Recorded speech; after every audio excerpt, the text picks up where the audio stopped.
now a mountain of TikTok videos and X posts have celebrated the assassination of Charlie Kirk. Do you remember this guy? I want to dedicate this next one to an absolute piece of shit of a human being.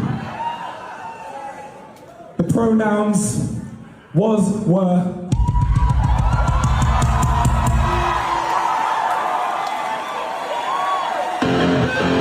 Because if you chat you will get banned!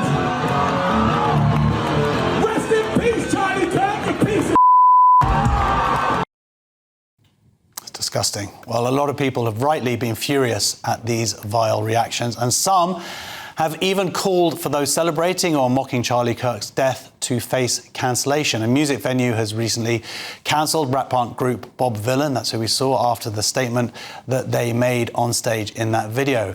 Now, George Abarionye, the Oxford Union's incoming president-elect, is under fire for online comments he made about Charlie Kirk that was seen to be mocking his death, and now faces demands to be ousted before he has even taken office. But should people lose their jobs over expressing such things, or is this cancel culture on the other foot? Joining me to debate this is the editor of Spiked Online, Tom Slater, and the member of the campaigning group Fair Cop, Sarah Phillimore. Welcome to the show, both of you. Thank you.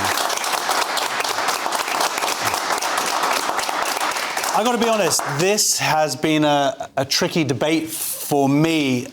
Sarah, you've been posting about this online, and I've thought one thing and then I'll read what you say and it sort of changes my mind. What is your position? The people have got to go back to the law. I'm a big fan of the rule of law. We're governed by Article 10 of the European Convention on Human Rights. It comes in two parts, 1 and 2. It is not an absolute right. It can't be an absolute right. Free speech? Yes. So someone like me, a member of a regulated profession, I accept I am held to higher standards. If I'd gone and publicly stated my celebration of the murder of somebody, I would not expect to remain a regulated professional, because it comes with power, responsibility and privilege. And to celebrate the murder of somebody is not acceptable. If it's someone like Bob Vylan, it's disgusting, but I don't have to buy his music or go to his concerts. But someone who's going to be the president of the Oxford Union will carry that privilege and prestige around on his CV for the rest of his life.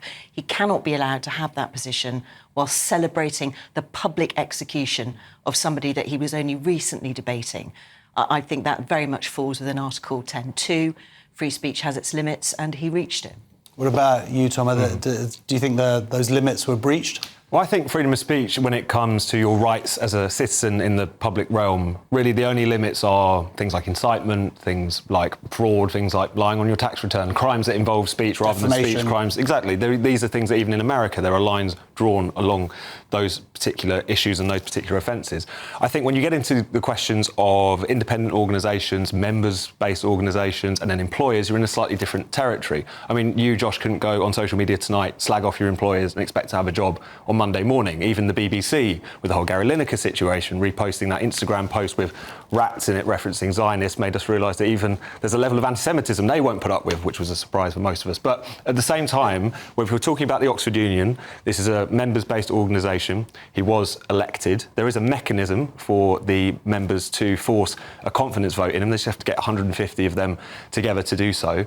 And whilst I completely agree that, first of all, this repugnant little scrope doesn't deserve to, you know, he's not morally capable of looking after a hamster, let alone the most, you know, august debating union in the world. But at the same time, there would also be something perverse about him being forced out by the executive of that organisation, and certainly chucked out of the university, as some people have been calling for. And I think it's down to the members to decide his fate, and I hope that they do force that confidence vote and oust him for all the reasons that we've already talked about. Do you think that there's a bit of hypocrisy where, you know, this show was started to point out these moments of cancel culture, and now this is someone on the left who is doing something that we see as heinous, that this is kind of like, oh, well, now that's fine, cancel culture, when it happens to them who I disagree with? No, I don't think there's hypocrisy at all. I just think people are very bad at arguing. People are quite sometimes maliciously determined to weaponise situations to their own advantage. But to say that I am guilty of causing genocide because I say sex is real and it matters is a nonsense, and we have to be able to say it's a nonsense. And if you personally feel that, you need to get some help. You're delusional. but to publicly celebrate the execution of somebody who is doing nothing other than talk crosses a line which I don't think any civilised society can tolerate, and certainly shouldn't be rewarding that person with a continued position of power and prestige. So if we take away this position of power and prestige and we just talk about because I would argue that it really depends about what the job is. I don't know if you would agree with that. In terms of like a teacher, there's been examples of teachers playing this footage to their students, to 10-year-olds, to celebrating it. For me, that person is unfit. A big problem here is a lack of legal literacy. The law operates to a criminal standard and a civil standard. The criminal law should only interfere with speech in very, very limited circumstances. That is incitement to violence, targeted harassment. The civil law then steps in with defamation.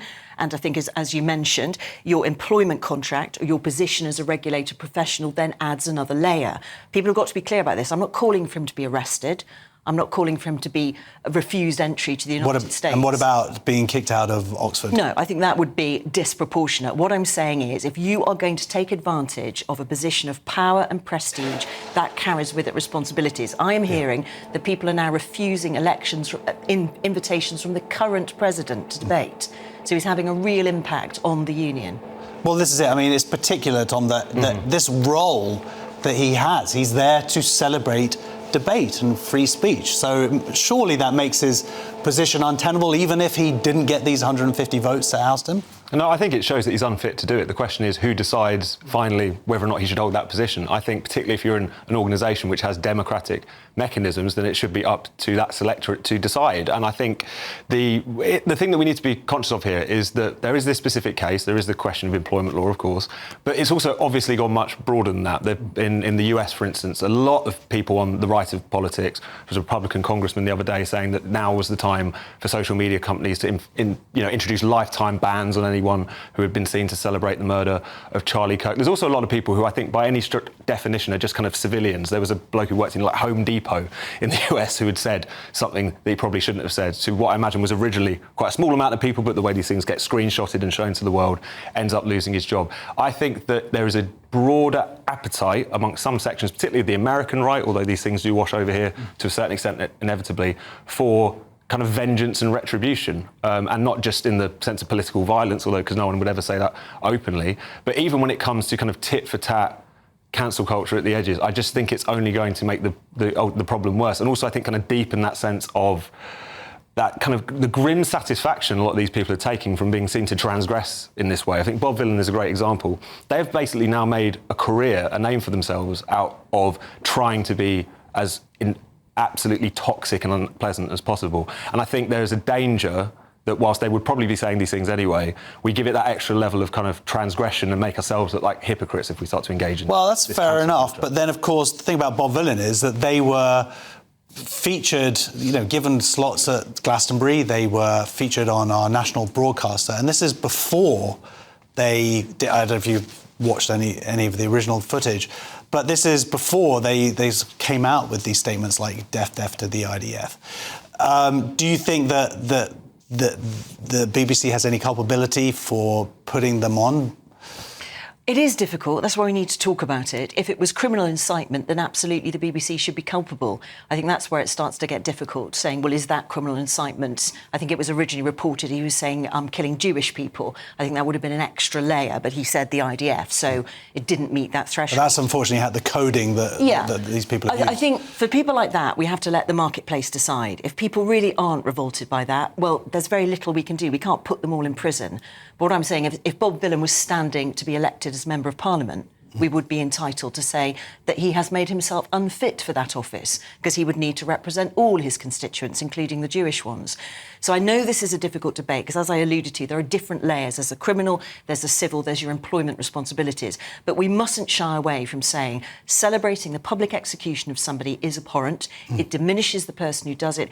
It diminishes us as a society if we allow it. And so I certainly think, I totally agree, there should be due process, but I very much hope that the vote of no confidence succeeds and the President-elect is ousted, because what he did was unacceptable, and his apology also. I was a bit insensitive, but I'm apologising. Well, Charlie Kirk is dead. He can't apologise. Not that I think he had anything to apologise for. No, absolutely. Well, it's not just these people in these kind of like high-profile roles. There's a lot of people who've lost their just people who work in coffee shops, or their job doesn't matter about how vile their personal opinions are, or whether they share them on social media. Right? No, exactly. And we saw this after the attempted assassination of Trump as well. Just even people who are, say, complete civilians, they're just doing their jobs. They said something that was absolutely disgusting, but at the same time, it could have been easily in the heat of the moment. They're not public figures. They're not working in an area where they're caring for people or anything like that. That seems to me to be a step too far. I also think that there's an element of it becomes the thing about cancel culture, which is why it becomes quite tempting for people to engage in it, is that it creates a kind of fake sense of satisfaction. You're shutting up someone, or you're pushing something that you find disgusting to the edges. The issue is that whether it's... I agree with you, but do you think that I don't even want to say right, because I don't necessarily think it is the right, but do you think that people who've suffered cancel culture, do you think that they are as guilty of it in this case? I don't know about as guilty, but there's certainly a rising appetite, shall we say, amongst some people who previously were making quite a big fuss about being free speech warriors. So inconsistency is always the challenge, but I hope people will meet it. I suppose the point I was wanting to make was that ultimately people like this guy at Oxford are a kind of symptom of a broader moral sickness that we're experiencing, particularly when he's, 20-something years old. We put kids through the education system, they're taught a load of horrendous garbage at school, they're taught a load of horrendous garbage at university, and then we're surprised when they talk a lot of horrendous garbage in public.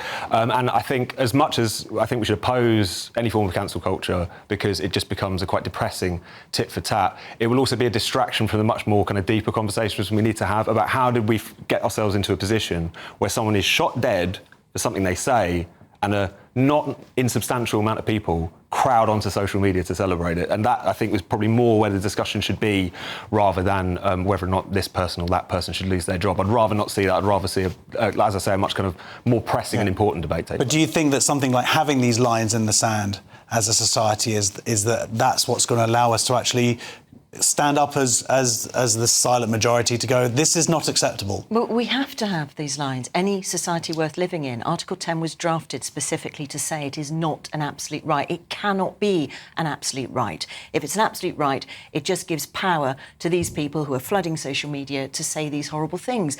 I think it's really dangerous to the cohesiveness of society as a whole. I agree, we shouldn't be focusing just on this one foolish boy. He is still a boy.